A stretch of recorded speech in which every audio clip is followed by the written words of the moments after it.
In 1995, astronomer and planetary scientist Carl Sagan made a disturbing prophecy in his book, The Demon-Haunted World, about the future of the United States, where nearly all of its manufacturing industries had slipped away to other countries, leading to adverse geopolitical and societal outcomes.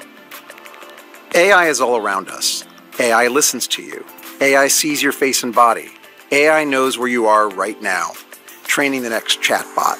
AI can read, AI can write, AI can talk, AI can make a picture of cats playing poker, but AI rarely ever actually moves. In nature, motility is an organism's ability to move independently under its own power. According to fossil records, the earliest evidence of motility on Earth traces back to bacterial flagella in the Precambrian era. The lines between mobile device and robot are starting to blur. A new Cambrian explosion of organisms is dawning. AI's about to get physical. As software becomes agentic, robots become agents. Electric machines are the corporeal sockets for the AI brain. Any machine that can be automated will be automated, maybe even including you. If you solve for autonomy for cars, you solve autonomy for everything. A humanoid robot is just one of thousands of form factors of embodied AI. A broad definition, any machine that collects photons, perceives the world around it, learns, navigates, or manipulates three-dimensional space. Embodied AI and national security are inextricably linked through dual purpose. Embodied AI lends itself to natural monopolies and utility networks across decatrillion-dollar TAMs, or total addressable markets. It's December 31st, 1879. Thomas Edison makes the first public demonstration of his incandescent light bulb. The incredulous crowd laughs and asks, "How could people buy light bulbs if they can't afford electricity?" Edison responds, "We will make electricity so cheap that only the rich burn candles." This is Fifth Avenue, New York City, Easter Sunday, 1900. Spot the car. Here. This is the same street in 1913. Spot the horse. Here. Between 1485 and 1490, an Italian polymath of the High Renaissance made some sketches in its Codex Atlanticus of some fantastical machines. Over 400 years later, in 1903, two brothers from Dayton, Ohio, achieved first flight over the sand dunes of Kitty Hawk, North Carolina. By 1914, we have the first commercial airline flights between St. Petersburg and Tampa. Fast forward to 1967, the Boeing 737 is introduced into service. Nearly 60 years later, we have a plane so similar in design, they didn't even bother changing the name. From this to this is innovation. Da Vinci would be impressed. But from this to this, I think Leo and the Wright brothers would be super disappointed. Let's draw a simple two-axis chart together. In the y-axis, we have the knowledge economy, the economy of bits and bytes. In the x-axis, we have the physical economy, the economy of atoms and photons. AI is well on its way to consuming the knowledge economy, moving rapidly up the y-axis, disrupting occupations such as writing, accounting, tax, legal, CRM, and equity research analysts. But what happens when all the digital data is captured and trained? When everyone has the same compute? How will the LLMs differentiate themselves? We'll need to move to the right, into the physical economy. But even with unlimited quantum compute, you can't train a vision language actuation model without vision data. The race for photons has begun. But first, let's talk about fat tuna. Imagine you're on a remote island looking out to sea. 3 miles offshore is a plump, 600-pound bluefin tuna hunting for squid. You have no boat and no fishing tackle. How much is that uncatchable tuna worth to you? 0. Now imagine you have a boat, fishing tackle, and the latest generation fish finder.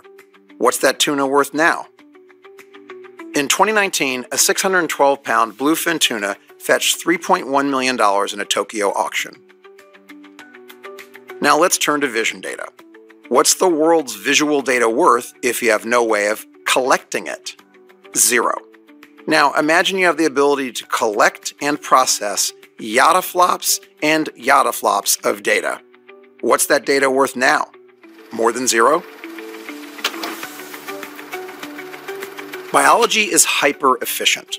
The world is full of creatures doing the greatest amount of work using the least amount of energy, subject to its environmental constraints. Take the example of the humble Drosophila. Just look at that punum. Now, these creatures are really good at navigating and orienting in flight. Are fruit flies super intelligent?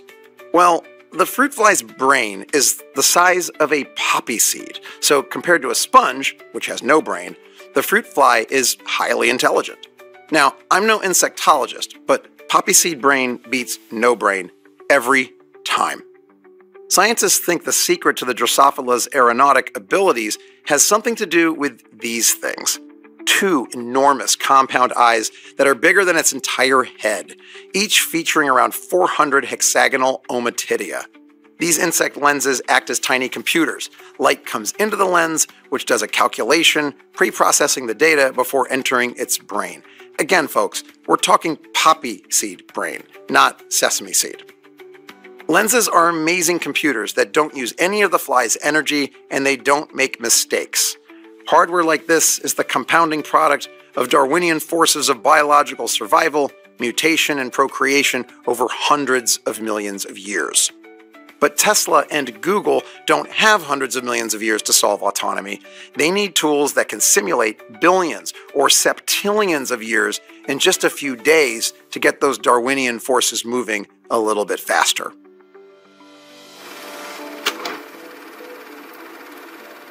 An NBA point guard steps up to the free throw line for a foul shot. He takes 3 dribbles and closes his eyes, imagining the perfect path of the ball right into the hoop. Swish. That shot never happened. It's all in his mind. When a US Open champion imagines a perfect serve, it didn't happen. A Premier League star imagining a penalty kick, it didn't physically happen. But when a robot dreams in simulation, it does so in a hyper-realistic digital twin complete with physics engines to replicate the laws of motion, thermodynamics, fluid dynamics, and the behavior of light, as if it actually happened. As the robots collect more data, the sim-to-real gap continually narrows. When you're driving a Tesla, you're not just driving in physical space, you're also playing a video game, feeding data into the simulated world to train Tesla's latest FSD model. When you wear Meta glasses, you are teaching the robot model how to play piano, knit a sweater, pour coffee, or take out the garbage. Think of a timeline of the history of the modern internet from 1995 to 2025.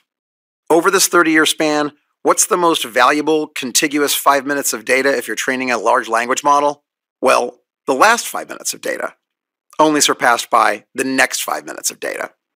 The power of recency is critical for the predictive capabilities of inference and reinforcement learning. Take this rather simple, if not esoteric, example from my office at Morgan Stanley's headquarters in Midtown Manhattan. If I throw this pink highlighter in the direction of this Ferrari 458 Italia on the coffee table and freeze time just after the highlighter leaves my hand, you will have a very good sense of the trajectory and speed of the highlighter's flight and the sound it makes as it enters the car. You didn't have to travel through time to know that. Your prediction benefits from your experience, you've seen it before, and the context, you're seeing it now. Historic data is important, but those who have the best arising, real-time data have a major advantage. Industrial companies are TAM-rich and tech-poor. Tech companies are tech-rich and TAM-poor. If you're a $4 trillion market cap company, you're not going to become a $10 trillion company by going after a $50 billion TAM. You got to target that $5 trillion TAM, that $50 trillion TAM. That's not going to happen by getting people to spend 1 more hour of the day on a smart device. You need to go after the physical markets and grind out those atoms. If there was ever a TAM opportunity that could exceed the size of the global economy, embodied AI is the one. Have any of you ridden in a Waymo? They're all over San Francisco, Los Angeles, Phoenix. They just launched in Austin and will soon be running around Atlanta, Miami, and Tokyo. Our internet team forecasts Waymo's fleet to grow from just over 1,500 units today to 23,000 by 2030. Now, why would the world's largest tech search engine company want to get into the autonomous car business? Because the tech is really good, it's getting better all the time, and maybe because they want to spread their bets beyond the core search business. You may soon look back in astonishment that you ever got into a rideshare vehicle with a human driver. Meta is building some serious capability in AI foundation models, simulation, and metaverse. But it's Meta's efforts in reality labs that could really open up entirely new TAMs and transform the company. What if you had two ultra-high-definition cameras embedded in a device that you could wear on your face? Imagine those cameras capturing precious real-world data of all the things you do with your hands. Now imagine 20 million of these things in operation within 2 years, nearly 2 times the number of Tesla vehicles on the road. Every Meta Glasses user is training a humanoid avatar iterated in simulation across billions of scenarios in a digital omniverse. The glasses may be stylish, but your face is a battleground.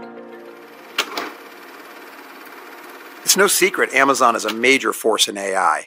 But its vertically integrated physical infrastructure uniquely positions the company for pushing the boundaries of robotics. In 2017, Amazon had 5 human workers per robot. In 2024, we estimate Amazon had around 2 human workers per robot. Amazon's highly automated fulfillment center in Shreveport, Louisiana, is being transformed through robotics. Our internet team sees potential for $10 billion of annual savings from robotics and automation. At that scale, Amazon can turn robotics into its own business. AWS started out as an internal efficiency measure before it became nearly 60% of Amazon's operating income. Could we see Amazon bot services in the next few years?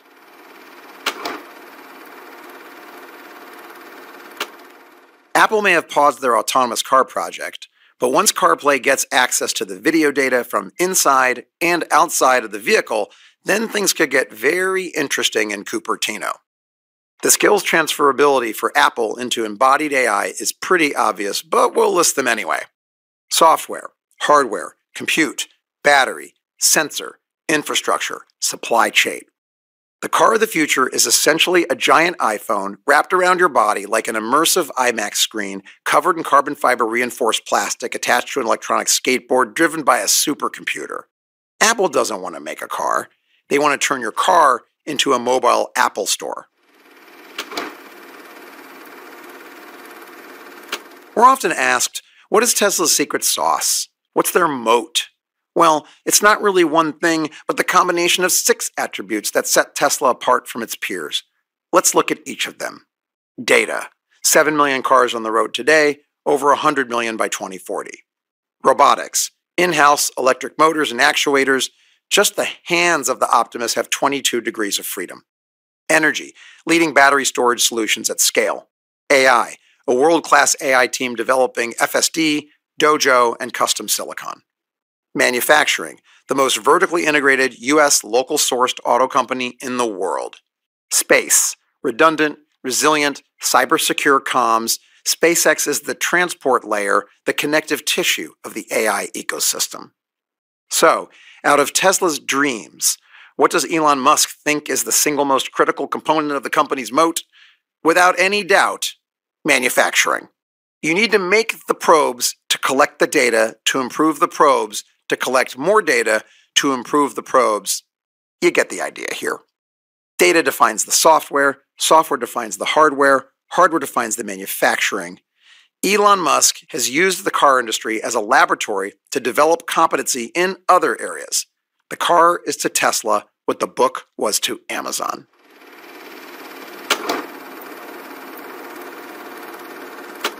There are 1.2 billion cars on Earth, traveling around 12 trillion miles per year.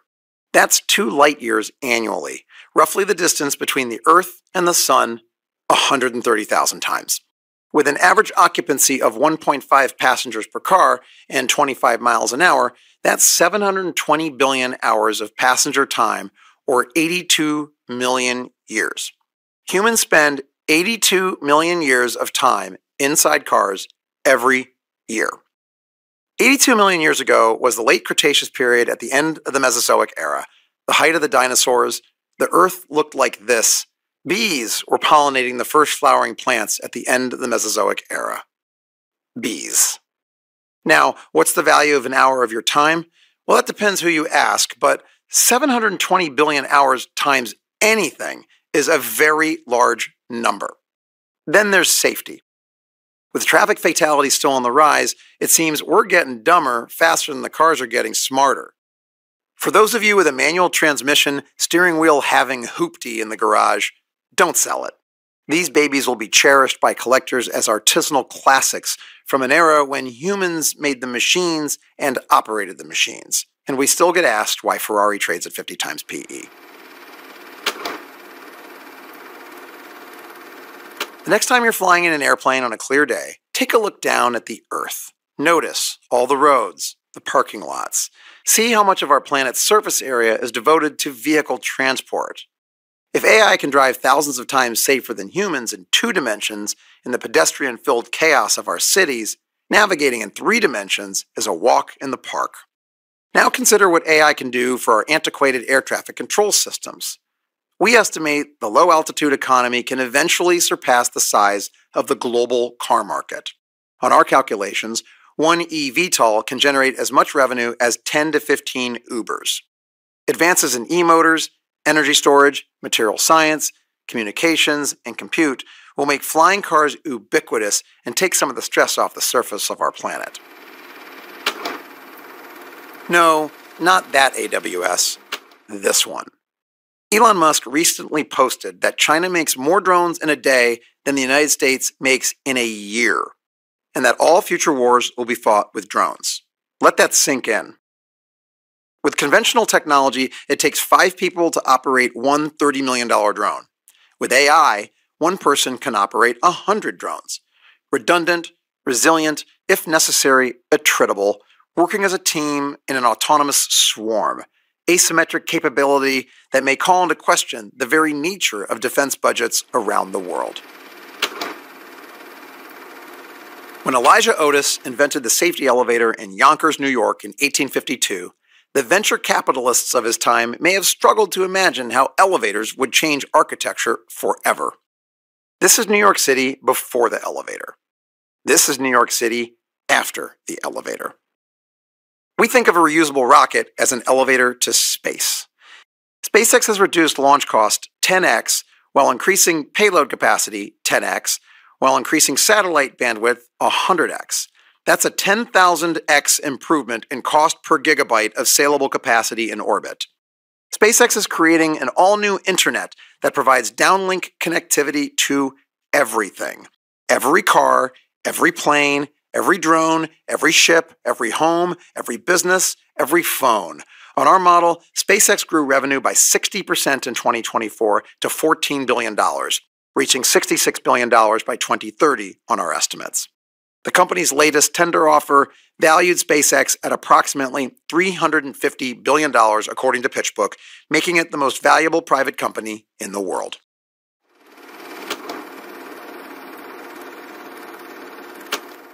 On October 4th, 1957, shortly after 7:28 p.m. Eastern Time, the U.S. Army Signal Corps in New Jersey detected an unusual beep-beep signal at 20 and 40 megahertz. The Sputnik moment meant the Soviets beat the United States in putting a satellite into orbit, creating great anxiety in the Pentagon.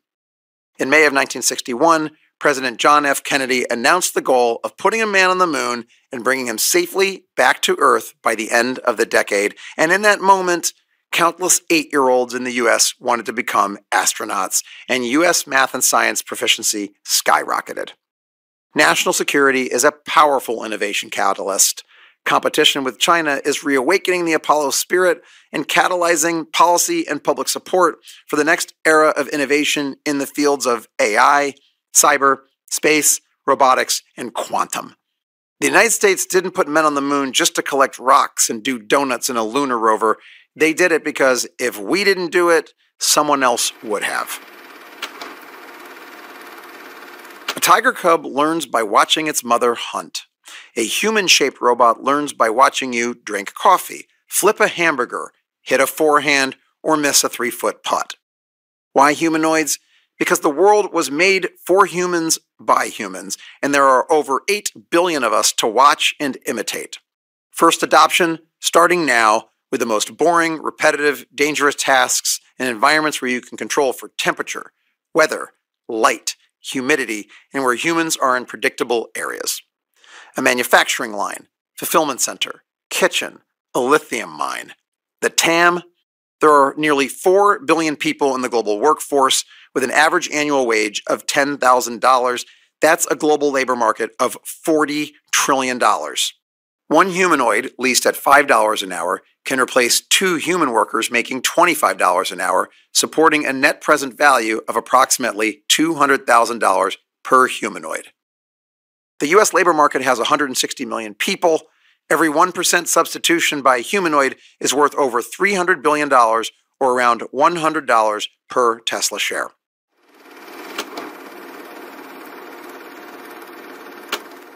So how can our clients express a view on the embodied AI theme? Morgan Stanley presents the Humanoid 100, a global mapping of equities across a range of sectors and regions that may have an important role in bringing robots from the lab to your living room.